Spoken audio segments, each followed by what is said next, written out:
Network.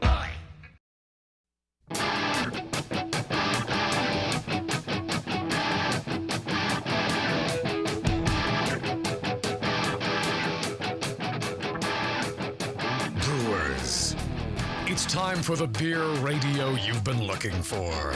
This is the show that dispels myths, tackles the toughest topics, and makes no apologies for geeking out on beer. Hosted by two guys that drink before they think, Jamil Zainasheff and John Palmer. This is Brew Strong.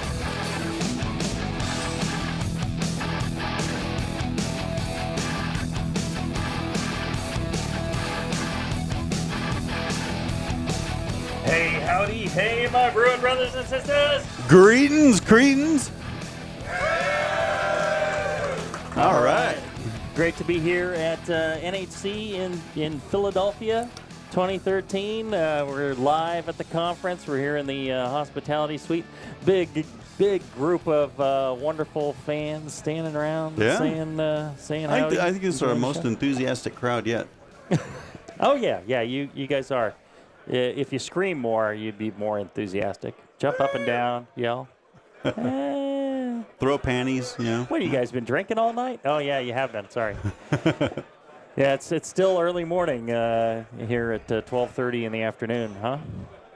Yeah, I'll tell you, all this wouldn't be possible with our great sponsor, Blickman Engineering. Yeah, right over there. Actually, yeah, the Blickman Engineering booth is right over there. It's the shiny one. It's the big shiny one with all the metal things and toys and good whirly gigs and things like that are moving around. Blickman Engineering, they got the whole crew down here, and John Blickman himself. I walked up behind him, gave him a wedgie yesterday. I surprised him a little bit while he was talking to some people. Yeah, because we were at McDonald's, right? Yeah, no, yeah. So if you get a chance, go by the Blickman Engineering booth and say hi. Tell him you appreciate that he pays for the show so you guys can get it for free. Anyways, today we wanted to get into some questions on Party Gyle Brewing. Oh, I also want to mention, we had, the last 6 months I've been opening the brewery. Yeah. And so I've been eating fast food like twice a day, every day for the last 6 months. It's been horrible. I mean, I've put on weight. I'm just like tired. It's just Well, you seem torture. to be a bigger brewer when Yeah, I'm a bigger brewer in many ways. And so coming out here to Philadelphia, I've now had a couple of great beer pairing dinners. And the first one, Peter Simons, we went to the with the Barley Legal Homebrew Club. Very nice. They had us come out and join them at Iron Hill. Actually, they drove us out there, and I'll tell you, it was fantastic. Wonderful food, wonderful beer, wonderful people. Had a great old time. I was really touched cool. at just how generous and kind they were. And it wasn't like, oh, you need to speak and do all this stuff. It was like, just come on out and hang with us and have dinner. Peter and I loved it. It was a great time, and I was really thrilled with that. Matter of fact, I'm wearing my Barley Legal homebrew shirt. I'm going to sport it at club night tonight. I mean, it'll be, I think, the first time I've worn anything other than a Quaff shirt at club night. But I feel like I'm here in Philly. It's they're a New Jersey club. I feel like these are your have homeboys now. Yeah, I'm here. While I'm here, I'm a Barley Legal. There you go. Very cool. And don't search for barelylegal.com. Okay. It's a whole nother site when you get that. So, all right. Like I said, we're going to talk about Party Gyle Brewing. We got a question. You guys can send in questions to Brew Strong. You send in brewstrong@thebrewingnetwork.com. You send in whatever questions you might have. And Ben, he wrote about Party Gyle Brewing. He says, I've done some online research about Party Gyle Brewing, and I'm getting a mess of different information from different sources. I'd like to start splitting mashes into 2 separate 5-gallon batches, but I don't know what gravities I should be shooting for. For example, if you mash 10 gallons of 1050 beer, should the first runnings be 1060 and the second be 1040? I had a whole slew of questions about that, and I thought, that's actually a pretty good subject. Yeah. A lot of people, especially if you're doing something like making a barley wine, you've got really high runnings to start with, and then those second runnings, there's quite a bit of sugar left in those things. Oh yeah. This is the way that Fuller's does their beers. So they'll do a mash, and they actually run it out into it like batch sparge into 3 different receiving vessels, and then they blend that in various amounts to get their various beers, from ESB to London Pride, and so they've got all their different beers that they get from that one mash. And that discussion was in a Can You Brew It show? Yeah, we talked about that in Can You Brew It. And, it's fascinating. And homebrewers, being the creative and traditional and sometimes frugal lot that they are, it'd be cool to have one mash and get multiple beers out of it. So what are some of the processes and tips of party gyle brewing? Well, it is a very viable process.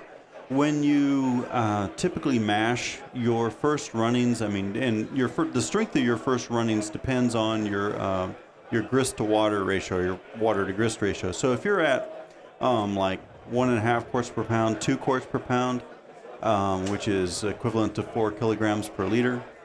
No, other way around. Liters per kilogram, sorry. 4 liters per kilogram. Your first runnings are like 1070, 1075 in that range. And so if you just drain that off, that's about 1070. And then you could add a little bit of water to that if you wanted a 1060. Let's say you wanted to make an IPA. Yep. And you could do first runnings, get yourself in the 1070s. You can make yourself a pretty healthy IPA with that. Yeah, double IPA. Right. Yeah. Add a little bit of water to it, get it dialed in, and then do your boiling and all that. And then, so you're sitting there, you've got this IPA wort, and then you still got the grain is still in your mash tun. Yeah, and it's still got roughly really half of that extract still in the grain. So you can get another, an equal volume of runnings at, say, 1035, 1040 out of that. Well, 1035, 1040. Now, that would make, a nice mild, ordinary bitter, something like that, or even a special bitter. Is there a way to bump that up? I guess I could put a little dry extract, malt extract into the kettle. Sure, That'd be one way. Is there another way to do that? You can do an additional mash. You can easily add. It's called, I believe it's called capping. But you can add more base malt.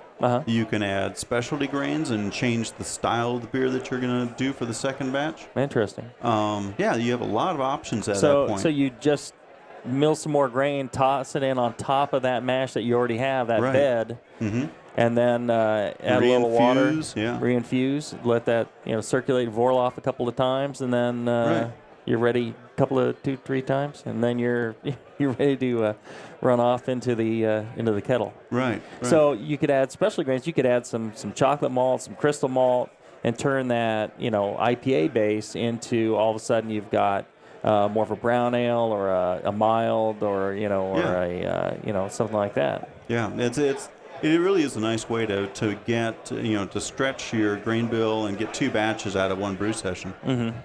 I have a question about that. I can hardly speak, but I have a question anyway. Okay.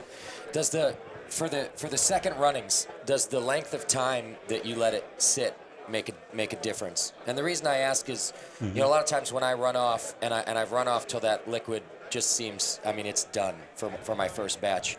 But 2 hours later, when I'm done brewing and I'm cleaning out my mash tun, all of a sudden that liquid is so thick and sugary again, like it's fallen, it's really soaked again. That's right. So I wonder if for the second batch in Party Gyle, if I really have to let it sit for a long time or if that makes a difference. Well, it depends on what you do with the capping.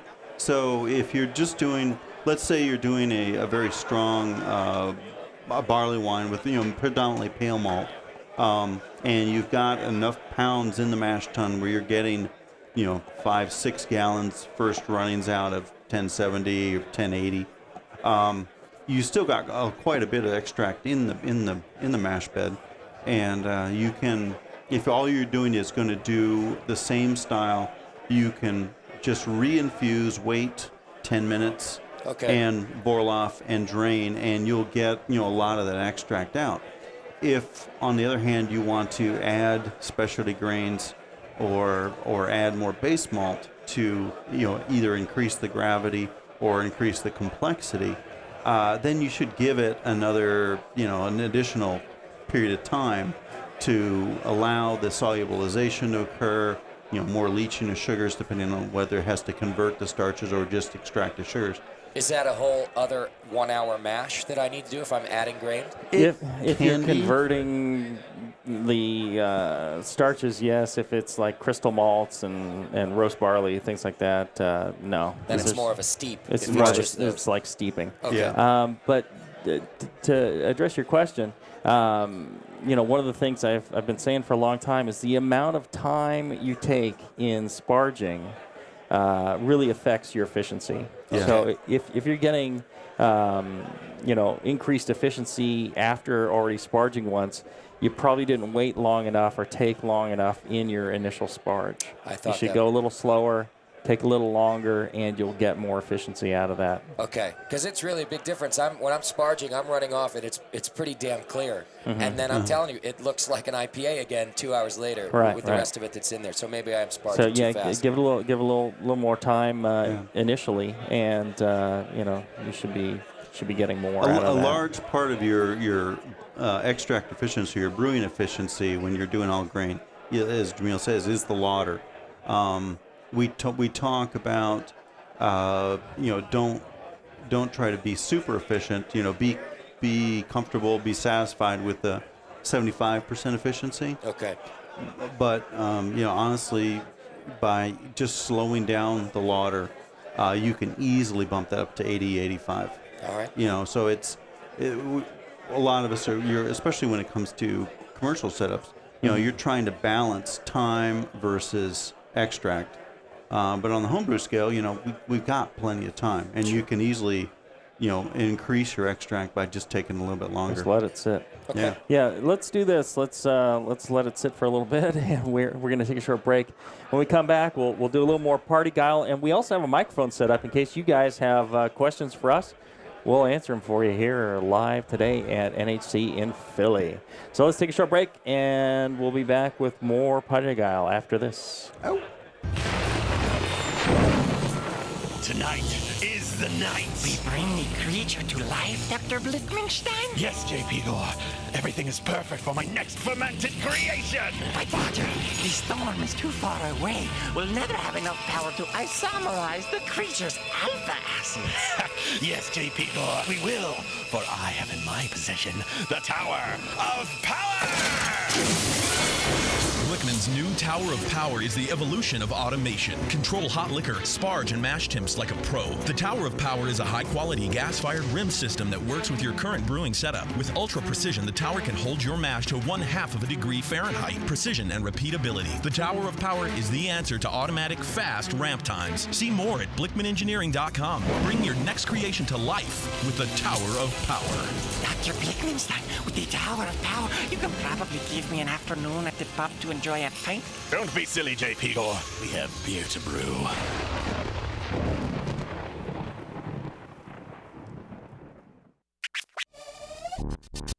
Nico, listen, our lawyers said that we had to do this for 1 hour, and after this, we don't have to talk to each other for 3 more months to the next meeting. Kids, come on, let's get out of here. I'm supposed to have more lines. I'm the professional. Hey, it's Sully. And I'm Nico. And we opened the 21st Amendment 10 years ago at 563 2nd Street in San Francisco, just 2 blocks from Giants Park, to make great beer and have a great time doing it. That's right, because to us, the 21st Amendment is more than just the right to make beer. It's the right to experiment, to be innovative, and just do things differently. And so now, we're putting our craft beer in cans. That's right, cans. You can find our world-famous Hell or High Watermelon Wheat Beer at Brew for Your Die IPA in the Northeast, Northwest, parts of the Midwest, and Alaska in cans and on draft. So next time you're at your local neighborhood pub or good beer store, be sure to ask for 21st Amendment in cans. Because everyone likes it in the can. Tasty crack cans. Tasty crack can. Hi, I'm Jamil Zainasheff, and in addition to my work on the Brewing Network, I write the Style Profile column in every issue of Brew Your Own magazine. Hi, I'm Sean Paxton, and when I'm not prepping for the Homebrewed Chef on the Brewing Network, you can find me writing articles on how to cook with your homebrew for Brew Your Own magazine. Greetings, cretins. This is John Palmer, and when I'm not writing for Brew Your Own, I'm reading it. John Palmer, Sean Paxton, Jamil Zainasheff. If you love listening to them on the Brewing Network, you'll love reading their articles, tips, and recipes in the pages of Brew Your Own magazine. Join Jamil, John, and Sean 8 times a year in Brew Your Own.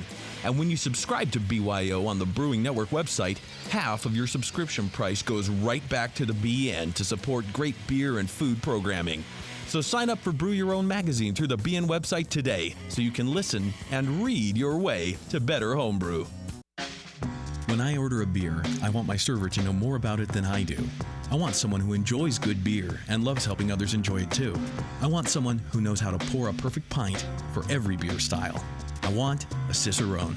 The Cicerone Certification Program is creating the type of people who help you enjoy great beer. Home brewers and craft beer lovers know beer is more flavorful and complex than ever, and it takes some serious knowledge to store and serve beer right. Cicerones know beer. There are 3 levels in the Cicerone program: Certified Beer Server, Certified Cicerone, and Master Cicerone. Cicerones are truly the sommeliers of beer. The best beer locations have a certified Cicerone on staff.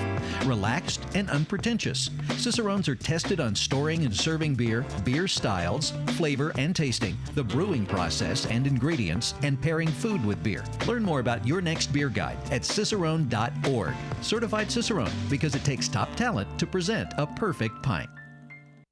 For nearly 15 years, homebrewers have been served by one place in Michigan where you can buy yourself a serial killer grain mill. Adventures in Homebrewing. Did you try all those great Michigan beers at the National Homebrewers Conference in San Diego or Seattle? Adventures in Homebrewing delivered. Did you see a great false bottom in your buddy's cooler or brew kettle? Adventures in Homebrewing delivered that. And did you see that great custom-built brew stand? Yep, Adventures in Homebrewing delivered. Since 1999, Adventures in Homebrewing in Taylor, Michigan, Ann Arbor, Michigan, and online at homebrewing.org has been serving homebrewers across the globe. Check out their innovative 2.5-gallon keg with metal handles, great homebrew kits, and the fully adjustable Serial Killer Grain Mill. Visit them in Philly for the 2013 National Homebrewers Conference. Not going to make it? Check out all the fun of Adventures in Homebrewing at homebrewing.org. For a limited time, coupon code BNetwork will slam 10% off your order. Bam! Adventures in Homebrewing. Join the adventure at the Great Lakes Home for homebrewing supplies. Online at homebrewing.org. And don't forget coupon code BNetwork for a limited time. Join the adventure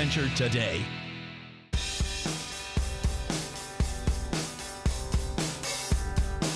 Back to your hosts, Jamil Zainasheff and John Palmer. Putting the testicles in technical. This is Brew Strong.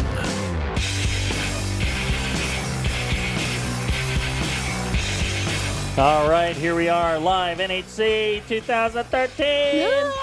Everybody scream. There you go. Y'all having a good time? Enjoying Philly? How many people is this your first conference? Oh, look at that. Yeah. Pretty much everybody. That's amazing. Yeah, the conference has been growing, and they just keep getting better and better. This is a fantastic conference, and I'll tell you, there's nothing better. There's no better beer event in the world than this conference. I've been to a lot of different things. I go to the GABF every year. If I could only choose one, it would be the National Homebrewers Conference. So, next year is in Michigan. Yeah, it'll be in Grand Rapids. Rapids, Michigan next year. So make sure you set aside your time and make your plans for Grand Rapids next year.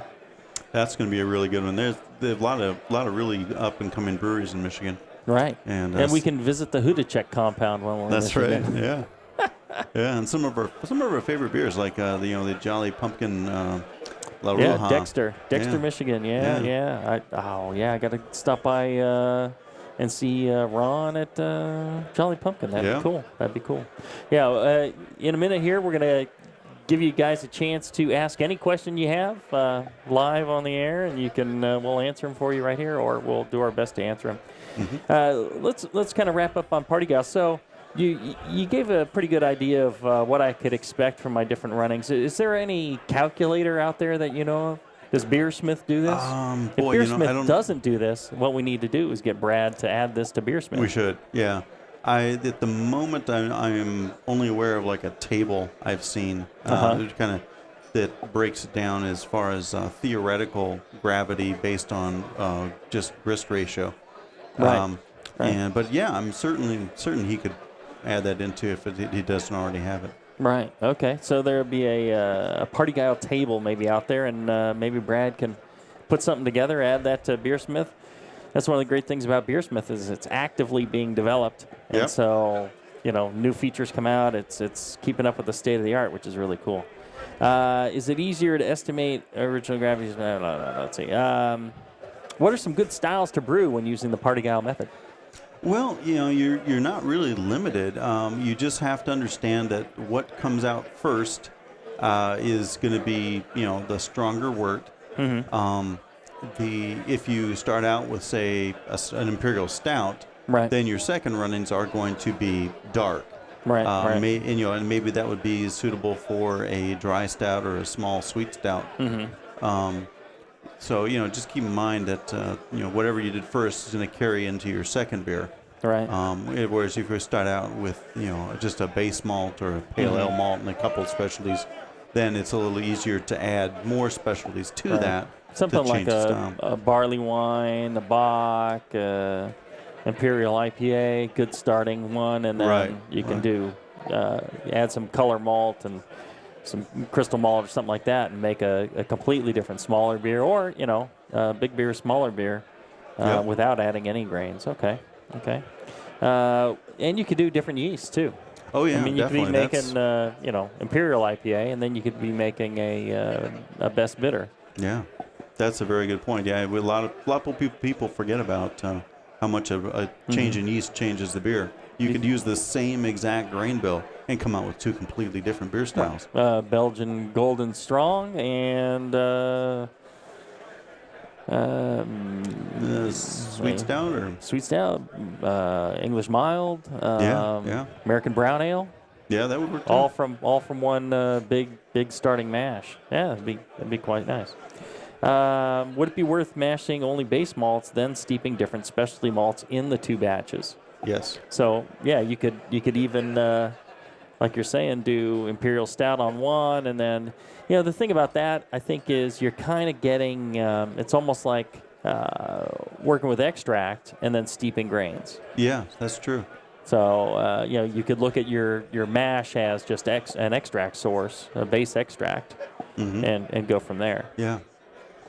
Interesting. All right. And he said, he's real interested in it. It's nice to get a chance to ask questions and things like that. So there you go. All right. Party Guile Brewing. I think it could be quite a bit of fun. I know that the Iron Hill Brewery, where the Barley Legal Club had us for the beer dinner, they were saying that they do every year like an Iron Brewer competition where they do a barley wine or something, and then the second runnings, they have the homebrew club down, and they get buckets of wort, and then they go off and turn that into various beers. And the array of different beers that they get, they said, was amazing. So they're all starting with that same wort. And then the beer that was the winner last year was, I guess it was a, boy, can't think of it now. It was chocolate and... I don't know. It was well balanced. It was a great beer. Oh, and coconut. It had great coconut character too. So they did a bunch of interesting things to it and made this unique specialty beer. So I thought that was really cool.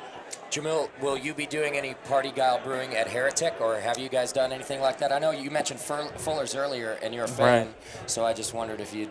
I don't know if we would, but I was fascinated by the Iron Hill example, and I was thinking, boy, I'd love to, if we're making a big beer. We've done this where we've just dumped a bunch of really good wort down the drain. Right.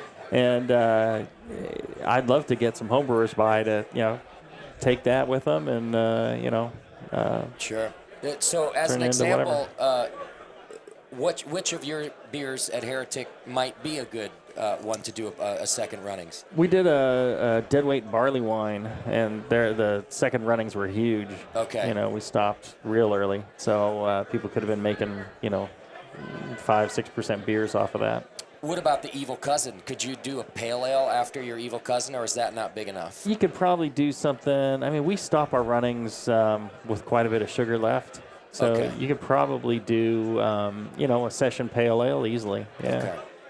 And up to maybe 5%. I'm a little surprised that you're not cheap enough yet to be doing. I know. To be throwing away all of that work. Give me time. I'm sure. Once I've eradicated all the other waste that we're doing, maybe I'll start looking at it differently. But right now, Okay. it just goes down the drain. Okay. Goes to the cows. What about the Evil Twin? What is the first run? What's the OG of Evil Twin? Twins, right around 16 or just under that, and then we're stopping our runnings. We're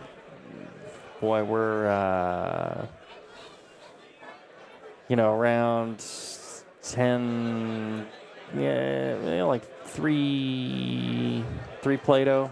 Okay. Or so. Okay. 12. Yeah, which is pretty high runnings. It is. Okay. And if we took a little more time, we could probably get more extra. If we sit on that, it'll right. That and so even on that, you can get some pretty good beer out of it. So, what is your lauter time? Because we talked about me maybe doing it too quickly before. How long is it taking you guys to lauter a batch? Well, right now it's taken maybe about 2 hours. Oh yeah, that's much longer than it takes me. Yeah. I'm definitely doing it too fast. We're working on speeding that up. We're going to cut the bed a little bit and see if we can get a little more speed out of it, because we want to move the process along. Right. Because we're going to get to a point where we're brewing around the clock, and we really need to have that down before we get to that demand. Okay. Yeah. If I'm doing a sparge in my home setup, I'm more like 45 minutes. Oh yeah, see I'm around that. Yeah. So 45 minutes to an hour. Okay, but then again, you mentioned earlier that I shouldn't worry too much about getting more efficiency anyhow. So, right. Yeah. Okay. So yeah, I mean, if you're doing 75, you're doing fine. Okay. If you want to claim more extract, slow it down more, then you can pull that up to 80 without much problem. Right. Well, and a longer mash will also help. Yeah. Yeah. Longer than an hour. Yeah, an hour should be good. It depends on your crush, and, your water ratio, things like that. But it's too many damn variables for me. But you guys have talked about. I mean, most conversion has happened within 30 minutes, right? Yeah, the bulk of it. You can get more. But it'll really still happen if I leave it in there longer. Depends on temperature. Depends on, again, the crush, how well the starch and the grain is taking up the water. Okay. Yep. That really limits, initially what's easily exposed is converted very quickly. Sometimes there's bits and pieces that are deeper inside that aren't converted yet, that you're not quite extracting. So it can take a little time. Generally, especially if you can keep your temperature stable, there's no harm in waiting, longer. Okay. All right. That tends to work out. Well, let's do this. Let's take a short break. What I want you to do, if you got a question for us here, Brew Strong, step up to the microphone, and after this break, we'll get your questions in, and there may be prizes for the best question. I think maybe the jet ski, the Martinez jet ski. The one without wheels? No, it doesn't have any wheels on it. Yeah. So and you wouldn't want to take it in the water either. But we may have a prize for the best question or worst question. We'll see.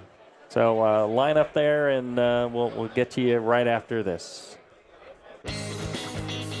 BN Army, HopTech has a great discount waiting for you. Do you often find it difficult to find specific specialty ingredients for your home brew recipes? Well, listen to this. HopTech stocks 59 different grains to choose from, 39 varieties of pellet hops, and 8 kinds of whole leaf hops. And HopTech not only carries Y yeast and White Labs yeast for you, but also Fermentus, 04, 5, 6, 23, 33, and T58 Belgian yeast, plus Cooper's, Nottingham, and Windsor yeasts.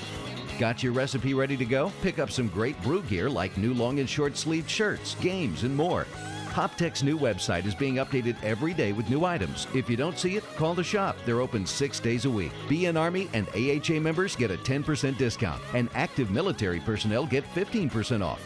Visit hoptech.com today for great selection, great service, and a great discount. hoptech.com.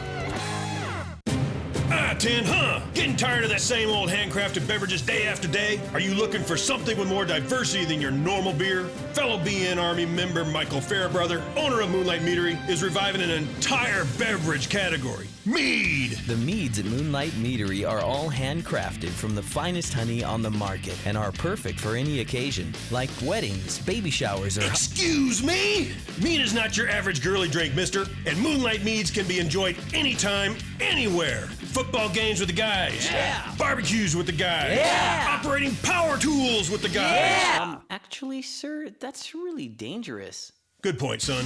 Next time you have something to celebrate or are just looking for a new tasting experience, pick up a bottle of mead from Moonlight Meadery. Now in 21 states, making over 60 varieties of mead from dry, semi-sweet to sweet. Break out of that craft beer lull. Grab a bottle of Moonlight Mead. Can't find some? Then ask. No, make that demand some. Yeah! That's it. I've had it. I am never putting hops in my beer again. What? Why? It's just too ridiculous. Insane prices, stupid contracts, high shipping costs, crappy selection. Dude, you need Nico Brew. Nico Brew will rock your f***ing face right the f*** off your f***ing skull. $5 shipping to all 50 states, plus fantastic international rates get you low prices on Nico Brew's great selection of hops and more.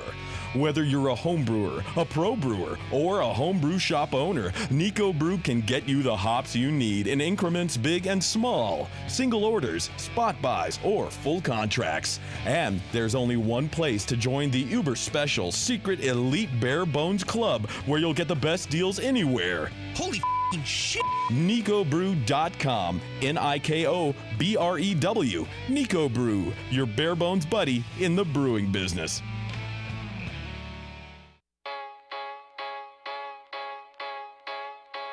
There's an app on the iPhone for just about everything, including beer. Apps for finding a pint of beer. Apps that look like you're drinking a pint of beer. And now, there's an app for brewing a pint of beer. Introducing BrewPal, the most all-inclusive beer brewing app for professionals and hobbyists that fits in your pocket and goes wherever you do. Recipe formulation that can be imported and exported with a customizable database. Mash and sparge calculations, yeast pitching rates, carbonation tables, and more. Available right now for less coin than a pound of grain. See BrewPal in action at brewpal.info and download it for your iPhone at a special introductory price right now. BrewPal, all the brewing software you need, right in your pocket.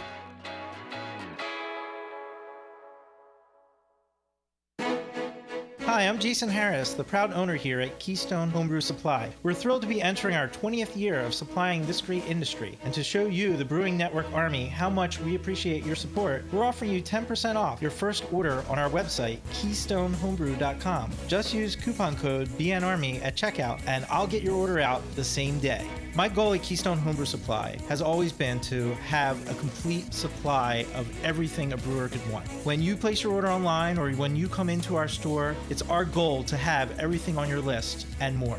One aspect of KeystoneHomebrew.com that we're really excited about is the ability to fulfill customers' exact grain bills.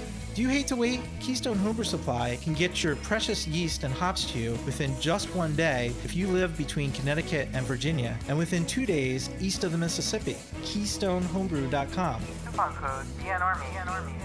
I'm Jason Harris, and I approve this message.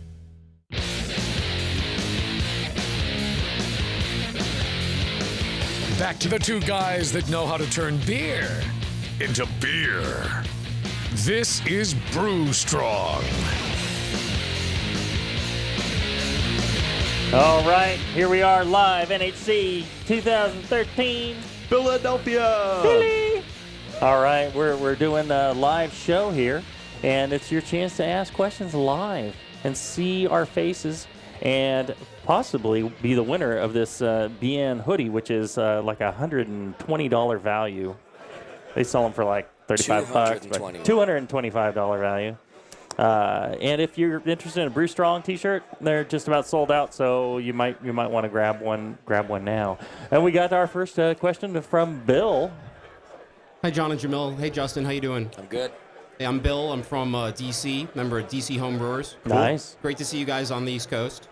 Thank you. I know the flight from California is kind of a pain. It sucks. Yeah. Yeah. My question was about water. I imagine when you're doing party gyle, water is always important with any brew. It must be even more complicated when you're doing party gyle. And I imagine with each successive runoff, especially if you're going darker to lighter or lighter to darker, your needs for the water would change. Would you recommend doing different water calculations for each part of the party gyle? Thinking about different kind of pH kind of thing. Right. No, how would you think about? That's an excellent question. Excellent point.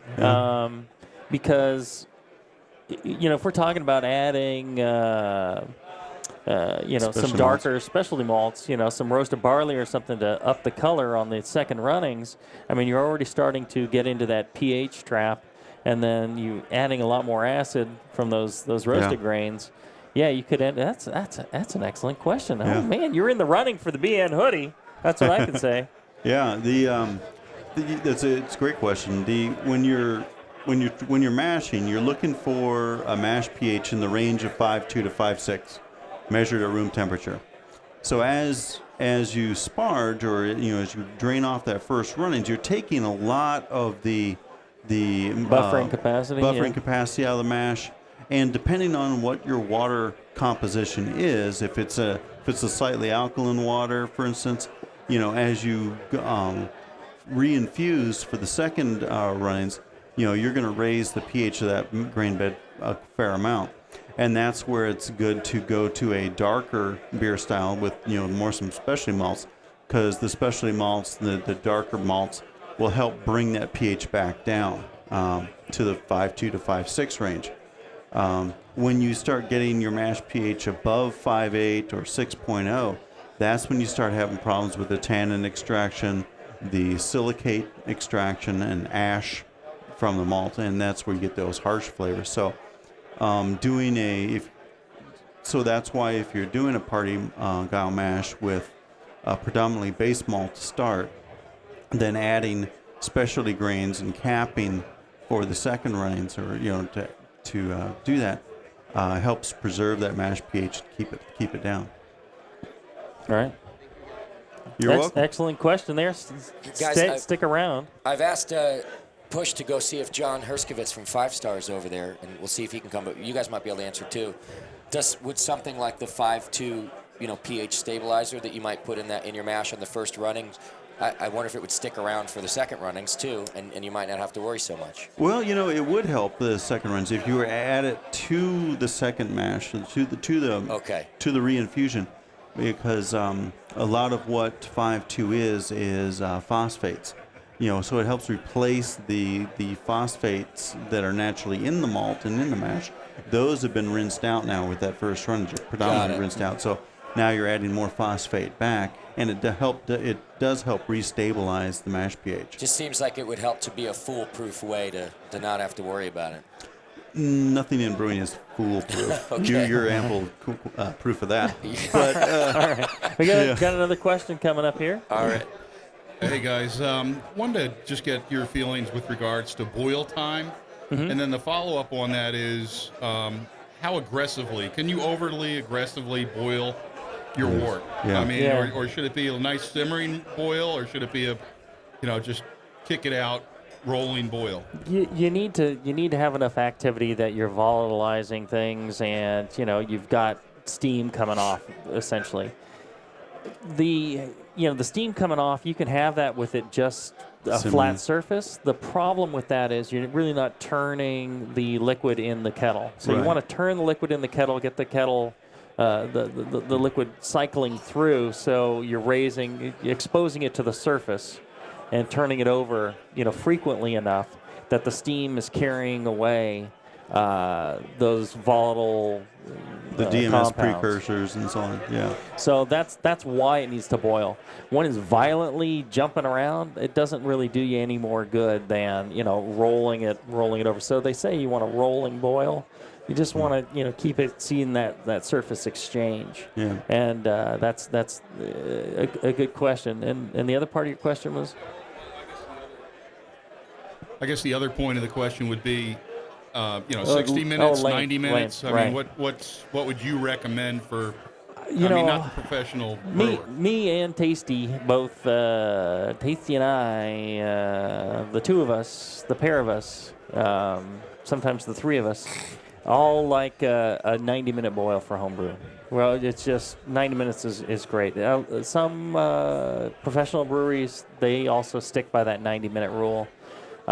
You can get away with 60 minutes, and it turns out fine. But 90, I think it's turns out a little bit better. If you can do 90, I like 90. Yeah, it depends on your malts too. Your base malts, whether they're a very low kiln Pilsner malt, or a little higher toast, pale ale malt. Mm-hmm. That affects your DMS, precursor, and that also drives really how long you need to boil over to help get all that precursor out.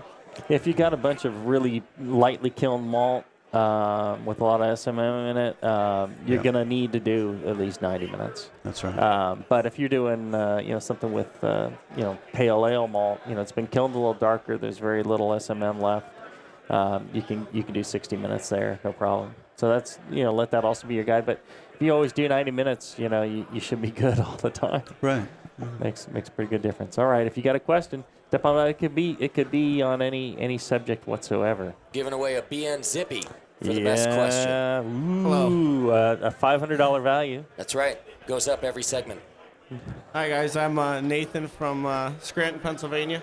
Nathan, cool. Welcome to Pennsylvania. Isn't that Great beer state. the home of that paper company, right? Yeah. We actually do have a lot of paper companies up in that region. The office, yes. So my question's related to dry hopping. I know it's important to kind of get the yeast out of there. You want to get the beer away from the yeast, right? So you don't absorb the hop oils, but at the same time you want to you're introducing oxygen, right? When you're adding the hops, and you need to scrub that. You also want. So I'm kind of confused as the best way to achieve that.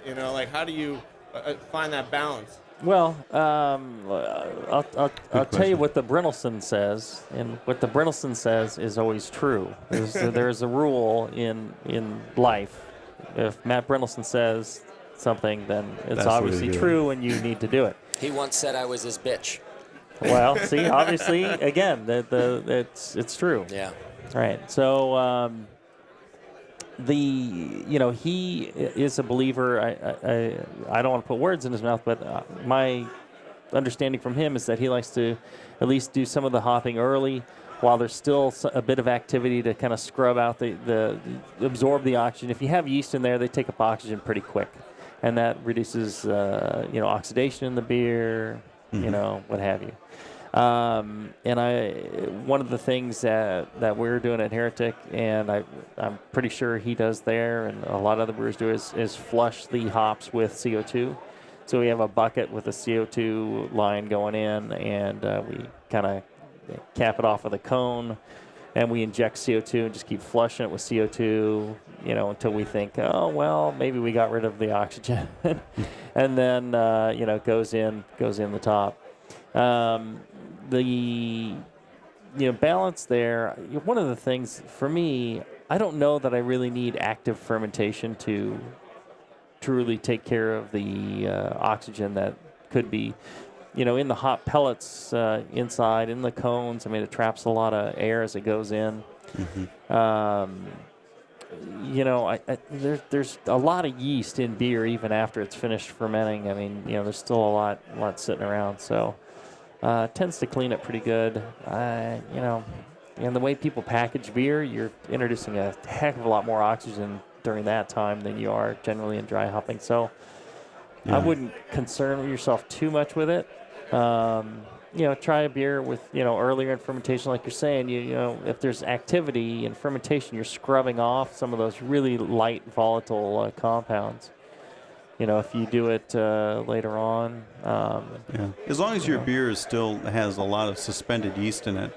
I mean, it may not be bubbling much at all, but the suspended yeast will do that cleanup for you. Well, and like he was saying, it does tend to bind the yeast cell surfaces. The more yeast you have in suspension, the more of that hop goodness they can bind up on the surface. So you need to be careful of that too. Yeah.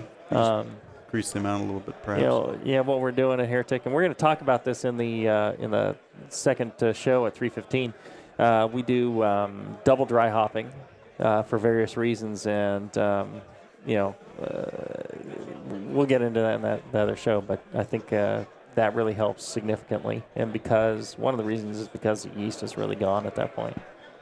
So, good question. Good question. Well, and if you guys got any other questions, we'll be awarding this BN hoodie. You see how easy it is to step up and ask a question. And I also wanted to mention our other fine sponsor that steps up all the time. Yes. Here we go. This is where it starts, folks. This is where the end begins. AdamandEve.com. Yes. I don't know, if you're here. They're a stand-up company, that's for sure. You're here with your significant other. You're here with your brewing buddy. But you might want to go by AdamandEve.com. They sell all sorts of interesting things to enhance your experience, shall we say? Yeah. I know with a few things from Adam and Eve, I could enhance my experience here at the conference tremendously. Yep. There's just times when you need some help, some lube, whatever it might be. Extra hand. And you go there, you use the offer code Jamil, Jamil, and what you're going to get is 50% off just about any one item. And I've never heard people not getting the 50% off. True. I think if you're buying a car from them, maybe you don't get the 50% off. But 50% off any one item. You get free shipping. Yep. You get a free gift so sensual I can't mention it at the NHC. Yep. And then you get to choose 3 free DVDs from genres such as anal, gay, Asian, amateur, MILF. Party Guile. Party Guile. That was all one genre. Party. Yeah. You get them all. Yep. And you can choose the 3 free DVDs. And all you got to do, use the offer code Jamil, Jamil. Write it down. Free shipping, free gift, 50% off the one item you're buying, and the 3 free DVDs. It's pretty amazing. You're buying one item cheap, and then you get all this stuff for free. So give it a try. AdamandEve.com. Good sponsor. They've been with us quite a while. Thank you, Jim. And you can find stuff that you can use, too. All right, one more question, then we'll take another short break and wrap up. I'm Scott from Long Island. I had a troubleshooting question. Make a lot of pale ales and IPAs using cal ale, usually mashing pretty low, get it really dry. The beer I just did was trying to do a session rye ale, kind of like Graham Rye, mashed at around 155, 156. Yeast still attenuated down to 1006. Right. I have my trusty Beersmith app if you want to take a look at the recipe, but I don't understand. Most of the beers we're doing are going pretty low, but this one, I thought it would finish around like 1010. A couple of things. It should have finished higher. I would be interested in how long you're mashing, maybe and temperature drift over that time. If you get down to 152, things can get pretty dry at 152. Yep. I'm mashing for an hour, but it's definitely dropping. Is it in a cooler or in a cooler? No, I have a Blickman top tier 30-gallon. Okay, so you're controlling at your temperature. I would start out maybe a few degrees higher. Lagunitas, we did some Can You Brew It shows with them, and they truly mash beers at like 160. They're not kidding when they say that. People think they're making it up to fool homebrewers, but we did Lagunitas their IPA at 160, and so you try moving it up to 160 and see what happens. If you're still getting that, I wonder yes, double check all your instruments that you're measuring with. Calibrate them against something, and then give it another shot and see what happens. Without being there, that's a tough one. You might try a different base malt. I don't know. Yeah. I don't know. Sounds like you should just go to his house, Jamil. Yeah, I should. Anytime. You got your car here? And send me the recipe, or maybe you already did, and then we can chat about it and see what we might see out of that. But that's a puzzler. Thank you. All right, thank you. All right, let's take one more short break. When we come back, we're going to be awarding this BN Zippy to the value $1,000 to the crowd. If you want a Brew Strong T-shirt, get it now. They're running out, and this is your opportunity to get one without any shipping involved. And you can touch it and feel it, and caress it, love it. Well, not too much, not unless you're going to buy it. Well, once you've bought it. And then John and I will sign it for you if you want. That's right. All right. We'll take a short break. Back after this. Since the first time the Brewing Network microphones turned on, More Beer was behind it. More Beer sponsors the programming on the BN because, like you, they love brewing. And like the Brewing Network, they love sharing their knowledge. Morebeer.com isn't just a website to place your next equipment or ingredient order. Morebeer.com also gives you access to free beer information that will make you a better brewer. Go to morebeer.com and click into the Learning Center. You'll find podcasts, technical facts, video tutorials, and more, including access to The Buzz, More Beer's social network of more than 5,000 members. And some of them might even be crazier about beer than you are. Get over to morebeer.com today and take advantage of The Buzz, the forum, the Learning Center, and make sure you're signed up to receive the newest More Beer catalog. More Beer, bringing you absolutely everything for beer making. Hey, my brewing brothers and sisters, this is Jamil Zainasheff, and I love a bold, hoppy beer, one that spits resin in your face and makes you cry uncle. There are a lot of great hoppy beers out there, but at Heretic, we want to make something as bold, dank, and resiny as possible. We use hops at every chance we get, including multiple dry hop additions. The result is Heretic Evil Cousin. This light golden, 8% Imperial IPA has an easy malt character that helps take the edge off the massive bittering, but it takes a back seat to the in-your-face hop character.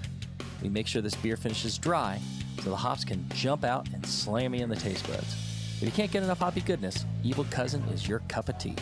Cheers.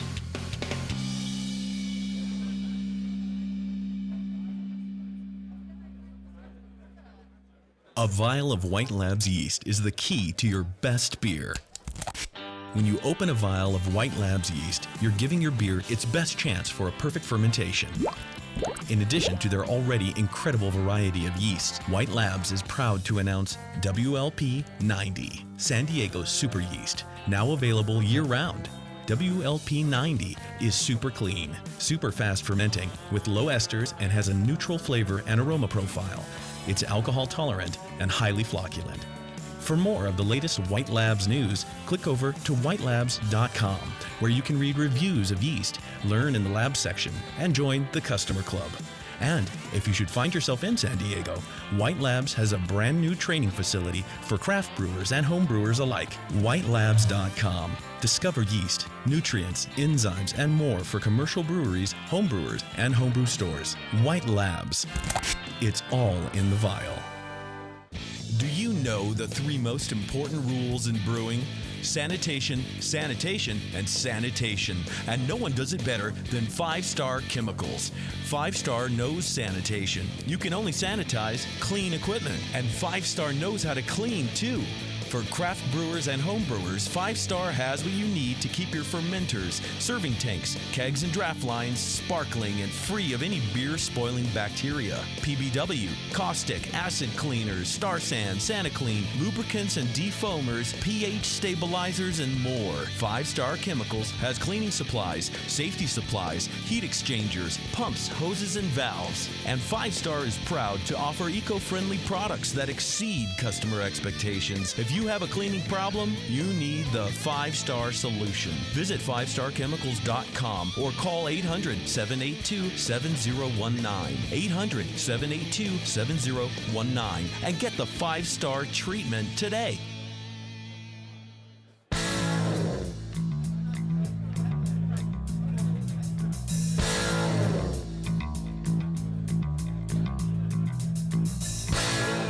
Learning to brew has never been so disgusting. This is Brew Strong. All right, we're back. Did anybody get to try John Meyer's beard beer at Pro Night last night, huh? How about that? Excellent. I was just telling Justin I would, if he had underwear beer, I'd drink that. I mean, the guy's the guy's fantastic. I'd drink whatever. I was afraid to try the beer because Yeah? I'm a germaphobe, but it was pretty good. I had it. It was actually pretty good. Well, it's all been plated out down to a single cell organism. All that was in it was yeast. Right. You know, White Labs plated it out, grew it up from a single cell. There's no bacteria. There's no nothing other than the yeast. I know. It still creeps me out, but it was a good beer. It was good beer. Absolutely. Would you expect anything else from Rogue? No. Absolutely Not at not. all. Well, and the winner of the fine BN Zippy was Bill with the first, the water question. Water, dude. Yeah. You actually came up with a question that we did not cover information in our party guile covering there. Yeah. So, Hey, Bill, good just go job, to the man. booth and make sure you get the right size. Get Yeah, whatever you can size exchange need. it for a different size if you need. All right, thanks. Good question. Thanks for participating in the show. And I'll tell you this: the show is all about participation. A lot of the information, a lot of the topics that we cover, are based on input from you guys. When you email us at brewstrong@thebrewingnetwork.com and say, "Hey, I want to hear a show on this." right. I got, or you label it with Q&A, and it's like, I just got a quick question. Maybe you guys could cover on the show. All that we go through it. I pull up, earlier today. That's where we started with somebody's email. So don't hesitate to email. Don't hesitate to participate live. You can get on the website, thebrewingnetwork.com. Listen now, and you can chat live during the show. Scott Moskowitz, he's there, fielding your questions as we do the shows. So it's great to have you guys participate in it. It's great to have you guys listen. We appreciate the support, and we would like to support you back with the information you need. Yeah. And if there's we got a couple minutes. We got to get going. But if anybody has any final questions, don't be afraid to come on We up can and knock ask. knock out one more question. Anybody? Huh? All right. Yeah. All right. Got one? We got one more. Hello. Hi, I'm Larry from Leominster, Massachusetts. My question is, when I make a smaller beer, you're talking about party guile. I tend to increase the grain bill, and I halt my sparging so that I get some of the better quality sugars. And so party guile kind of goes against, my idea of a smaller beer. Would I be able to sort of incorporate that same thing into a party guile where just increasing, the grain by like 15, 20% and just halting it? Or would I still... Is that second running going to still be a lower quality sugar? It's, and it's not necessarily the sugars, the lower quality. That's an excellent question, and it goes to one of my pet things, which is don't over-sparge, don't push for higher efficiency when, beer quality suffers. Right. And so, like when you really want to have a great small beer, when you want, best of show quality beer, you take regular grain amounts and just do a short runnings of it, and, add some water to it to get it to the right gravity, and that's got a lot of the great malt character to it, and less of the.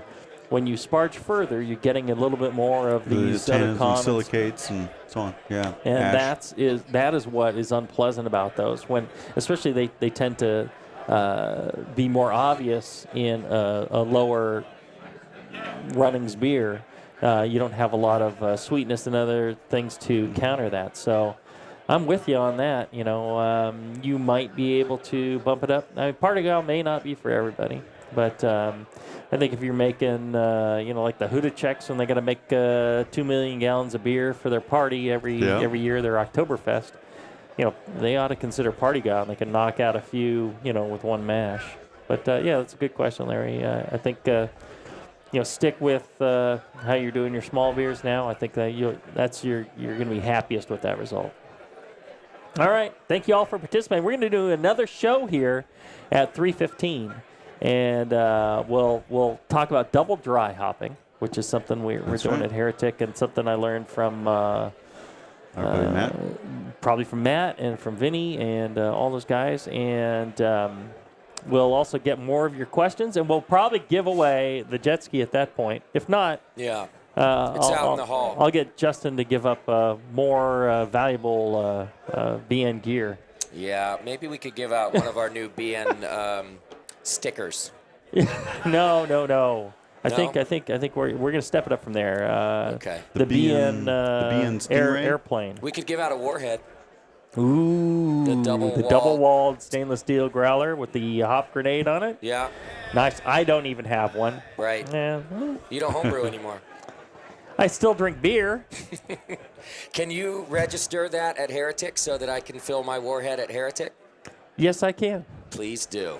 I can. We'll fill the warheads at Heretic, and maybe we'll even have a discount for warheads. Nice. That's what I like to Bring hear. in your BN warhead, and we'll give you a little discount off of that. I mean, like the price of a sticker, maybe. I don't know. Great discount. All right. So make sure you check out our fine sponsors, especially Blickman Engineering. They got a booth right over there. I suggest you all go by there and say hi to John Blickman and thank him for sponsoring the show. You can check them out also on the web, blickmanengineering.com, Blickman with 2 N's. And also support the Brewing Network. Go to thebrewingnetwork.com/store. You can pick up a warhead. You can pick up shirts. You can pick up all those goodies that make you look extra cool when you're brewing with the rest of your club. Yo. So until then, brew strong, everybody. Brew strong, everyone.